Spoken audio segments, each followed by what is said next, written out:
안녕하세요. 예수비전 성결교회 안희환 목사입니다. 북한 인권 보고서가 공개되면서요, 충격적인 사실들이 계속 드러나고 있어요. 너무너무 가슴이 아픕니다. 특별히 기독교인들에 대한 박해가 얼마나 극심한지 모릅니다. 오픈도어 선교에서 기독교 박해 지수를 늘 발표를 하잖아요. 세계 1위 국가는요, 오랫동안 북한입니다. 북한이 1위 자리를 내놓지를 않아요. 우리가 바로 가까운 곳에 있는데, 이 대한민국 땅에서 마음껏 찬송하고 마음껏 기도하고 마음껏 말씀 듣고 이렇게 마음껏 예배를 드릴 수 있다는 것 감격해야 됩니다. 목숨 걸고 예배 드려야 됩니다. 이렇게 자유로운데도 예배를 소홀히 여긴다. 이건 정말 죄라고 생각이 되어집니다. 자, 북한 인권 보고서 내용 일부를 제가 소개를 좀 하려고 합니다.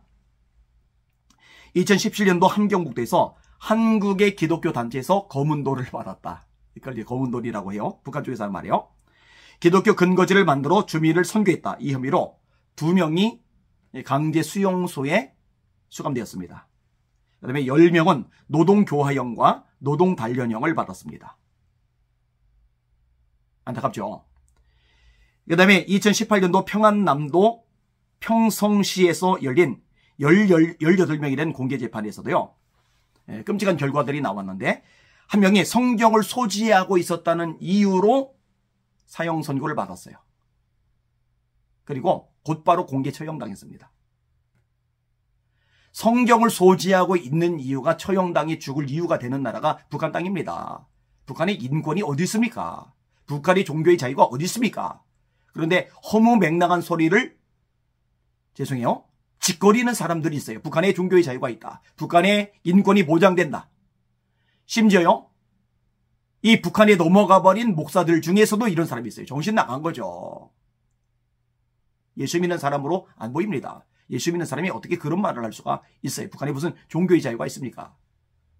봉수교회? 이런 교회 사이비교회죠. 하나님을 믿는 게 아니에요. 김일성을 믿죠. 예수님의 부활 안 믿어요. 사람이 죽으면 끝이지 어떻게 부활합니까? 북한 교회 다닌 그 교회 전도사라는 사람이 직접 자기 입으로 했단 말이잖아요. 우리는 김일성을 믿습니다. 직접 그렇게 발언한 내용이 영상으로 일파만파 퍼져나갔었잖아요. 그게 무슨 기독교입니까? 우상숭배 집단이죠. 2019년에 평양시에서 비밀의 교회를 운영하던 단체가 발각되었어요. 5명이 또 공개 처형당했습니다. 그러니까 아무데나 교회를 개척할 수 있는 대한민국, 정말 감사한 거예요. 7명은 관리소로 보내졌고요. 30명은 노동교화형을 받았습니다. 2019년도 6.19 연합-제2부가 실시한 미신행위 단속에서 50명가량이 체포가 돼서 평양시에 있는 한 호텔 앞에서 공개재판이 있었습니다. 이 자리에서 죽은 시신이 부활할 수 있다고 하면서 사람들을 현혹한 사이비 집단 교주와 성경을 소지하고 기도 생활을 한 사람은 사형을 받았다. 이렇게. 죽은 사람이 부활한다. 예수님에게 당연히 미신이 되는 거죠. 왜냐면 유물론이 뿌리니까. 물질에서 정신이 나온다고 그러니까. 천국을 인정하겠어요? 지옥을 인정하겠어요? 하나님을 인정하겠어요? 천사를 인정하겠어요? 다 인정 안 하죠.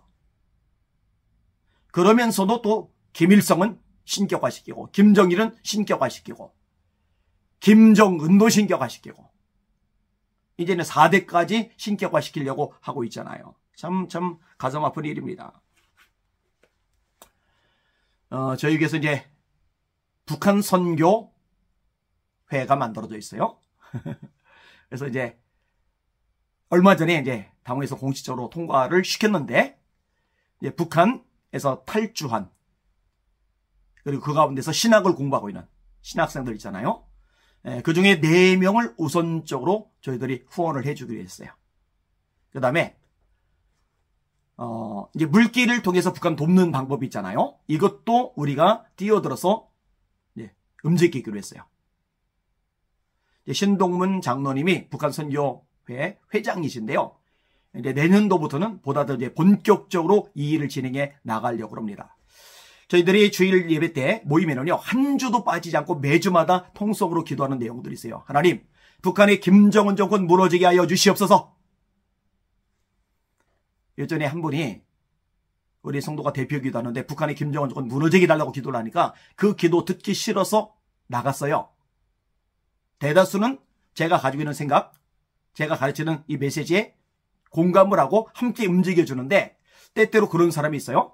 참 이해가 안 가죠. 아니 북한 주민들 망하게 해달라고 기도하는 게 아니에요. 김정은 정권, 포괄적인 정권, 인권 유린하는 정권, 기독교 박해하는 정권, 그 정권이 무너지게 해달라는데 그게 왜 거슬릴까? 참 이상하죠.